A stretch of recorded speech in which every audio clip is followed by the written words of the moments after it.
ডাবগ্রাম ফুলবাড়িতে কোনোদিন অশান্তি হয়নি? সঙ্গে সঙ্গে মারতে শুরু করলো, কোনো কথা আমাকে বলতে দেয়নি।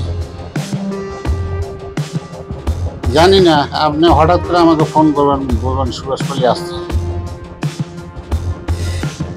আর বিজেপি করতে হবে না, কালকে এসে আমাদের এখানে পার্টিতে নাম লেখাবে। এই হচ্ছে তুই বিজেপিকে ভোট দিস, আবার লক্ষ্মীর ভান্ডার নিস। শিলিগুড়ি ৩৯ নম্বর ওয়ার্ডে বাড়ির সামনে এক বিজেপি কর্মীকে মারধরের অভিযোগ। ঘটনায় জখম হন বিজেপি কর্মী অসিত পাল। অভিযোগ তৃণমূলের বিরুদ্ধে। শুক্রবার রাতে অসিত পালের কাছে একটি ফোন আসে, তাকে সুভাষপল্লী এলাকায় ডাকা হয়। তিনি যেতে অস্বীকার করেন। এরপর দোকান বন্ধ করে ফেরার সময় বাড়ির সামনে বেশ কয়েকজন অসিত পালের ওপর হামলা করে বলে অভিযোগ।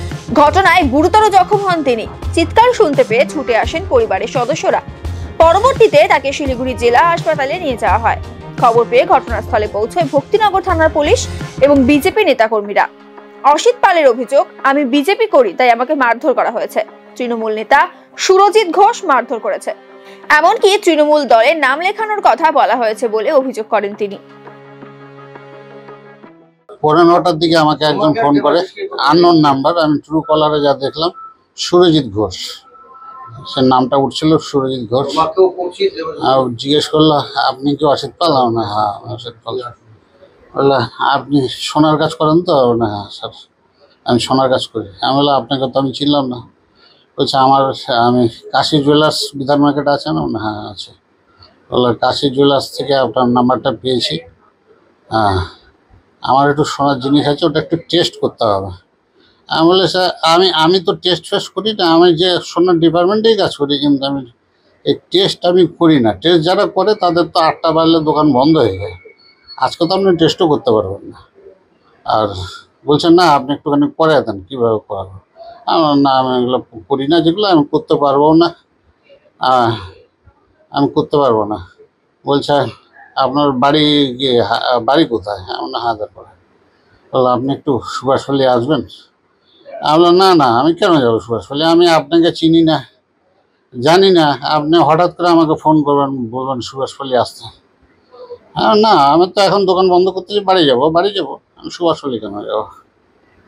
যাই হোক, আমি এসে গেটের সামনে যখন গাড়িটা দাঁড় করাই, ওরা 3জন রাস্তার ওই পাশে দাঁড়িয়েছিল। তো ওখানে আমি জাস্ট আমার গেটের সামনে দাঁড়িয়ে গেটটা খুলবো, ভেতরে ঢুকবো, ওখান থেকে ওই যে সুরজিৎ ঘোষ যে ফোন করছিল, আমি এমনি মুখ তো চিনি, আমি ওর নাম সঠিকভাবে জানতাম না, তবে ট্রু কালারে যেটা দেখলাম তাতে ওটাই সুরজিৎ ঘোষ, ওই ছিল। আমাকে পুরো মানে বলে, কী রে, আমাকে সঙ্গে সঙ্গে মারতে শুরু করলো, কোনো কথা আমাকে বলতে দেয়নি। আমার গেঞ্জি ছেড়ে দিয়েছে, এখানে মেরেছে, আমার চশমা ভেঙে গেছে। আমি একরকম নার্ভাস হয়ে গেছিলাম ওই সময়তে। আমাকে বলছে, লক্ষ্মীর ভান্ডার নেস, বিজেপি করিস, লক্ষ্মীর ভান্ডার নেস, আর কালকে সকালে গিয়ে তৃণমূলের পার্টি অফিসে গিয়ে খাতায় নাম লাগাবি, নাহলে তোর মুশকিল আছে। এমনি মুখ চিনি, কিন্তু এই রাস্তাঘাটে কোনো সময় দেখা হয়তো মুখ চিনি। আমার কাছে খবর আসে মোটামুটি 9:30টার সময়, 9:45-40-এ, যে আমাদের ভারতীয় জনতা পার্টির 39 নম্বর ওয়ার্ডের শক্তি কেন্দ্র প্রমুখ, উনি দীর্ঘদিন ধরে বিজেপি করেন, উনি অসিত পাল। ওনাকে প্রথমে উনি একটা সোনার দোকান আছে মার্কেটে কাজ করছিল, ওনাকে একটা ফোন আসে আননোন নম্বর থেকে। সেই ফোনে বলা হয় যে আপনি একটা সোনার টেস্ট করার ব্যাপারে কাজ আছে, আপনি একটু সুভাষপল্লী আসুন। উনি বলছে, আমি তো এই কাজটা করি না, আমি অন্য কাজ করি সোনার, আমি যেতে পারবো না, আমি এখন দোকান বন্ধ করে বাড়ি যাচ্ছি। তো তারপরে উনি ফোন কাটার পরে উনি যখন বাড়ি ফেরে 15-20 মিনিটের মধ্যে বাড়ির সামনে প্রায় 5-7 জন এখানে আগের থেকে জমায়েত ছিল।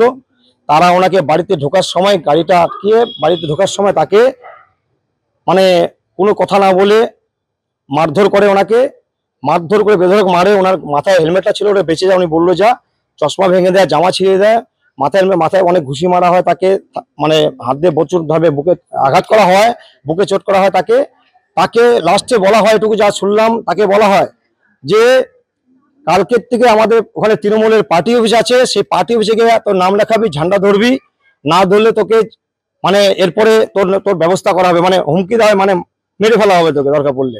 যে লক্ষ্মীর ভান্ডার দেওয়া হয়, তোরা লক্ষ্মীর ভান্ডার পাস, বিজেপি করবি, এখানে বিজেপি করা চলবে না। আর বিজেপি করতে হবে না, কালকে এসে আমাদের এখানে পার্টিতে নাম লেখাবে। এই হচ্ছে আমাদের এই 39 নম্বর ওয়ার্ড। বিশেষ করে বলি, এই 39 নম্বর ওয়ার্ড এই পরিবেশ ছিল না, আমরা এই পরিবেশ দেখিনি। যে রাজনৈতিক ভাবে এখানে আমরা যেভাবে চাই যে আমরা যেই পার্টি যারা করে যে রাজনীতির সাথে যুক্ত আছে, কিন্তু আমরা চাই যে আমাদের ওয়ার্ড যাতে শান্ত শৃঙ্খলাভাবে ছিল সেভাবে যেন থাকে। কিন্তু আমরা দেখছি এই ভোট পরবর্তী, এই ভোটের পরের থেকে একটু একটু শুরু হচ্ছিল ওদের, তারপরে যখন এরা হেরে যায় এখানে এই ওয়ার্ডে, বিভিন্ন ওয়ার্ডে ওরা যখন ধরাশায়ী হয়, এই শিলিগুড়ি পুরো এবং আমাদের জলপাইগুড়ি ডিস্ট্রিক্টে ডাবগ্রাম পুরো বিপদ এনে তাদেরকে ভয় দেখিয়ে তাদেরকে হামলা করার চেষ্টা করছে।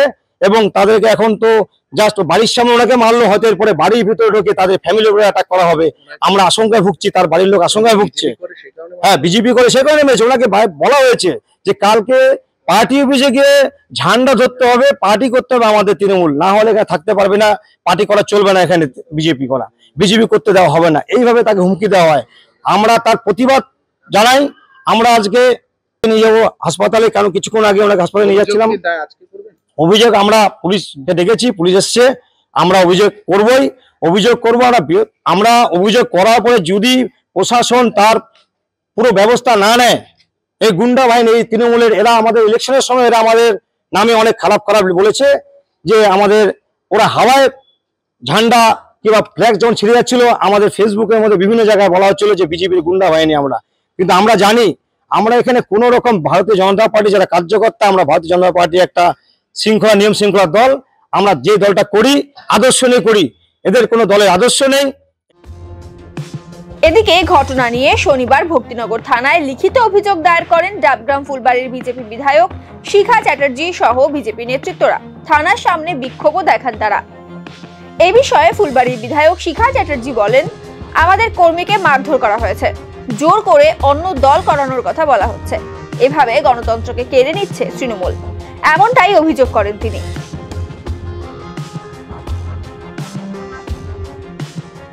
রাত্রিবেলায় আমাদের কর্মী অসিত বাবুকে মারধর করা হয়েছে, যার জন্য কিন্তু আজকে এফআইআর করতে এসেছে তৃণমূল কংগ্রেসের নেতা। এখানে তো কোনোদিন এই সমস্ত জিনিস হয়নি, এই জিনিসকে প্রশ্রয় দেওয়া যাবে না। তার জন্য আমরা কিন্তু নিজেরা হাতে তুলে নিয়ে আইন প্রশাসনের দ্বারস্থ হয়েছি। আমি নিজেই বুঝলাম না এখানকার এটাও কি খর্ব করে দেওয়া হচ্ছে, গণতান্ত্রিক অধিকারটা, এমএলএরও গণতান্ত্রিক অধিকার খর্ব। এটা তো থানাটা তো খুলে রয়েছে শুধুমাত্র মানুষজনের অসুবিধার জন্য, থানার জন্য তো মানুষজন নয়। এটা তো অন্তত বোঝা উচিত। সরকার, তৃণমূল সরকারের আমলে মমতা ব্যানার্জির নির্দেশে যে কি হয় আর না হয়, এটা বোঝা খুব আশ্চর্য ব্যাপার হয়ে গেছে। আর এই পুলিশ যারা আছেন, এরা তো উর্দি পড়া পুলিশ, নামে মাত্র তৃণমূল কংগ্রেসের এক ধরনের ক্যাডার ছাড়া কিছু। এখন এটা কি বাই ফোর্স হয়? আমি দল করছি, একটা দল করছি, আমাকে বাই ফোর্স নিয়ে অন্য জায়গায় ঝান্ডা ধরিয়ে দল করাবে? এটা কি করে সম্ভব? এটা কি কোনোদিন হতে পারে? গণতান্ত্রিক অধিকারটাকে তাহলে এরা কেড়ে নিচ্ছে। আর এইটা কেন করবে? এই জায়গা এমন জায়গা, ইলেকশন হয়েছে, দেখুন আমার এখানে এমপি রয়েছেন, এমপি জিতেছেন, এখানে কোনো রকম সাউন্ড নেই, কোনো গন্ডগোল নেই, কোনো হইচই নেই, শান্তিপূর্ণভাবে কিন্তু আমরা এখানে আছি। তো সেই জায়গায় তৃণমূল কংগ্রেস যদি মনে করে এখানে বাই ফোর্স ঝামেলা করবে, আমরা কিন্তু আইনকে জানিয়ে গেলাম, এরপরে ঝামেলা হলে আমরাও কিন্তু ছেড়ে কথা বলবো। হ্যাঁ, একদম। আমরা কোনো রকম ঝামেলা করিনি, কোনো রকম উচ্চ স্বরে স্লোগান দিইনি, আমরা কোনো বাজে কথা বলিনি তৃণমূল কংগ্রেসকে। তারপরে যদি ওরা এই সমস্ত জিনিস করে থাকে, কোনো ব্যবস্থা না নেয়, তাহলে কি তৃণমূল কংগ্রেস, ভারতীয় জনতা পার্টির কর্মীরা কি ছেড়ে দেবে? ভাবে দিনও হয়নি, কোনোদিনও হয়নি, এই প্রথম। যার জন্য আমার খুব আশ্চর্য লাগছে। তার মধ্যে আবার আমি এলাম এখানে এফআইআর করতে এলাম, আমি জাস্ট আইসি সাহেব এখানে আছেন, তার সঙ্গে কথা বলতে এসেছি যে আপনারা প্রশাসনে আছেন, আপনারা অন্তত দেখুন কোনো গোলমাল ঝামেলা যেন না হয়। ডাবগ্রাম ফুলবাড়িতে কোনোদিন অশান্তি হয়নি, আমরা সবাই এখানে আছি, সব রকম দলের মানুষ আছি, আমরা সকালবেলায় উঠে একে অপরের মুখ দেখি, কোনোদিন এই ঝামেলা হয়নি। অথচ আজকে এই জিনিস কেন হচ্ছে, এটাকে বন্ধ করার ব্যবস্থা করুন। এই আবেদনটুকু রাখতে এসেছিলাম এখানে। আর আইসি সাহেব বললেন অবশ্যই আমি দেখছি, আমি অবশ্যই দেবো, আপনারা এফআইআরটা জমা দিন। অভিযোগ দায়ের হচ্ছে, আপনারা দেখুন। এই বিষয়ে তৃণমূল কংগ্রেস নেতা সুরজিৎ ঘোষের কাছে জানতে চাওয়া হলে তিনি জানান, এরকম কোনো কিছুই আমরা জানি না, বিষয়টি আমরা খতিয়ে দেখব। গোটা ঘটনার তদন্ত শুরু করেছে ভক্তিনগর থানার পুলিশ।